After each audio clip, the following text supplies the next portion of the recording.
Welcome back. Now, some of the supporters of South Korea's new anti-corruption bill are calling it revolutionary because it strikes at the very heart of some old and ingrained cultural traditions.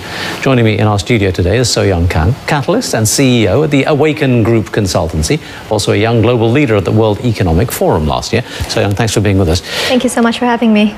It's in some ways calling corruption a cultural artifact is seen as a pejorative kind of assessment in Asia. Yeah. But how much, in Korea's case, is there a case to be made that some of the elements of what we call corruption may be just part of what is cultural tradition? Well, I think when you talk about corruption, we have to, there's I think a scale, right? There is a kind of corruption where I say, here's $1,000, please do something for me. Bribery. And if you don't do it, then XYZ will happen. And then I think when you go down that spectrum in terms of corruption, then I'm having dinner with you because you're my buddy and I'm going to ask you for a favor. Is that corruption? So I think that there is actually quite a spectrum. So there are elements in terms of Korean culture of wining and dining and entertainment that is very, very much part and parcel of the culture. So I think that's where there's a gray line. Well, this is exactly the gray area, isn't it? But again, my question is, to what extent is that necessarily part of Korean culture? Or is that part of human culture? Let me quote to you Lee Yong-sup, a former lawmaker and now at the Korea Institute of the Future. He says the bribery culture based on family networks, school connections and regionalism is so well developed here, it's hard for civil servants to resist requests for illicit favors. My question to you is it significantly worse in Korea than anywhere else? I mean, family networks, school connections are just as important in the US and Europe as anywhere else. Absolutely. I think, and actually that was my immediate reaction as well. I mean, I think it's part of human nature that we have connections. If we went to the same school, grew up in the same city, there'll be a natural connection. Now in Korea, I would say that culture and what it actually means might be a little bit stronger than, say, definitely America, which is where I'm from. So I think there's, in terms of degrees of how important that network becomes, Korea does tend to be a bit stronger, which is why you actually had in historical terms, you couldn't even get into certain companies without being part of certain schools and networks. So I think it was much more relational in that sense. I think it's changing a lot, which is why you're starting to get some of this pushback and this conversation about culture and how important that is. Well, you say it's changing a lot. So can you give me an estimate or an example of how it's changing? Because clearly, if there is that degree of institutionalized favoritism, if you like, then breaking it down is going to be a very hard thing to do.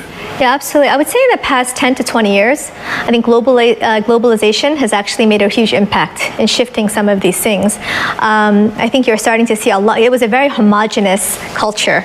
It still pretty much is, but it's actually in the past, I would say, decade or two, starting to really open up, probably since the 90s and maybe since the Olympics, where you're starting to see a lot more foreigners coming in. You have Samsung, which is the, I guess, global icon. Their strategy team, I think one of the biggest complaints is they don't have enough Koreans on their global strategy team. So it's actually opening up now. And as you get more and more opportunities for foreigners to come in and they're playing on a global scale, it starts to, I think, require shifts in culture. Can you give us a few more examples as to how that process works? I mean, I was told by a friend of mine who worked for a Korean firm that there's also, within the firm itself, the relationship between a worker and his immediate superior is a very disciplined and very strict set of rules apply that make life somewhat different. Can you explain how that works? It's extremely hierarchical, right? So it comes from a tradition of you never talk back to your elders. It's very Confucian, right? It's very similar in some ways to Singapore, I would say, because Singapore has been westernized, maybe a bit faster. You have a little bit less of that hierarchy, but in all Asian cultures, in Chinese and Japanese, you have the same kind of level of hierarchy. In Korea, it's actually been preserved, I would say, maybe stronger than China. I don't even know if it's stronger than Japan, right? Questionable. So you have this idea that you can't talk back to your elders, so there's this hierarchy of you move up based on your age. That's changing a lot, though. You're starting to see some of the large companies actually switching it, changing it to be much more fair and meritocratic, where you're having younger people be promoted. So you're starting to see a shift in corporate culture, which I think is reflective of the cultural values and norms, that it's not just about your age or about your school, about where you were born. And so I'm seeing a lot of those shifts happening. It's an interesting conversation within Korea, but so many of those things would seem to be particular to that culture.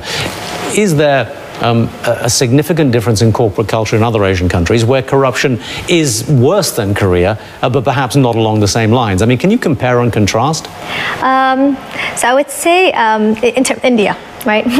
So India might be one comparison as an Asian country if we actually expand the definition, right?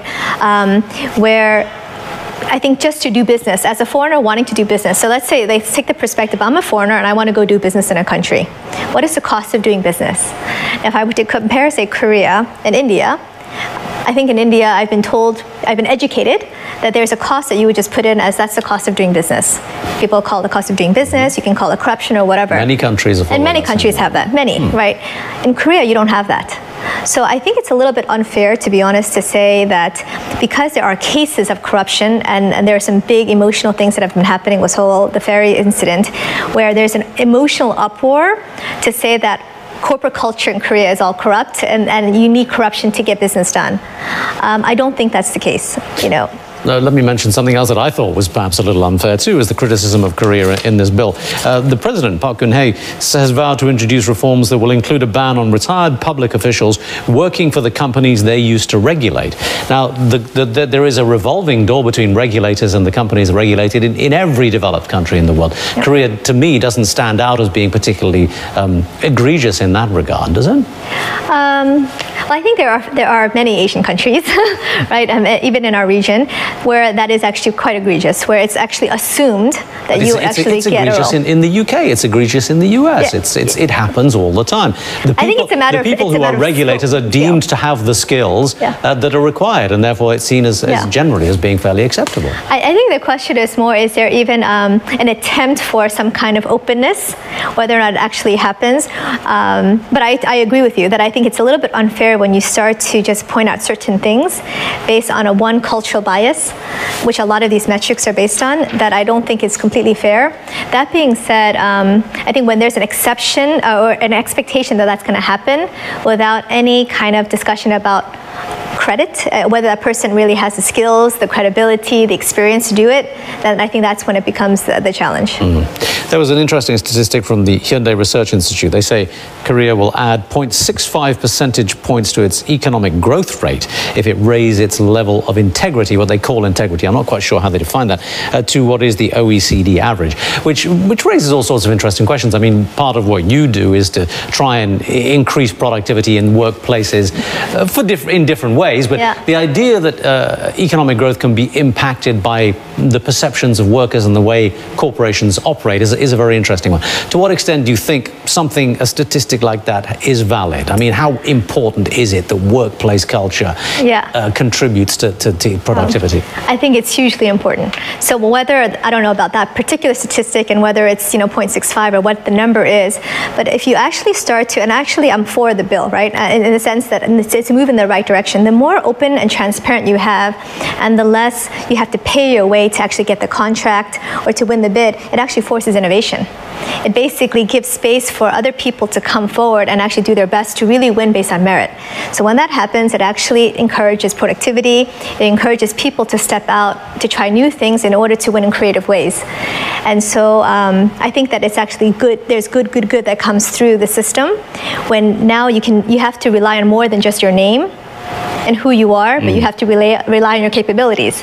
So it actually, I think, raises the bar for everyone, which could result in productivity and innovation improvements. We've touched on the idea here that a lot of this was driven by public outcry rather than a sense overall that this is necessary. Just tell me again whether you think that what is happening here is emblematic of a real determined trajectory within Korea as a general proposition, or is this just a storm in a teacup that will eventually pass and we'll go back to the status quo? Yeah, that's a good question. I don't know, but I hope that it's actually a trajectory in terms of a move in the right direction. I believe that the current leadership is someone who believes in integrity and wants to do the right thing. And I think there's also from like the average citizen, I think there is a desire from the average citizen to start changing some of these cultural norms that have become accepted parts. For example, all the evening kind of entertainment activities, which is that gray area in terms of corruption. You know, I know personally many people who find this kind of horrendous, but they can't do anything because it's such a strong cultural norm that it's difficult to fight against it. I think people would welcome it.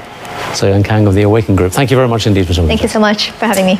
And that's it for today's programme. On Wednesday on Between the Lines, as Japan marks the 4th anniversary of the earthquake and tsunami that crippled the Fukushima nuclear plant,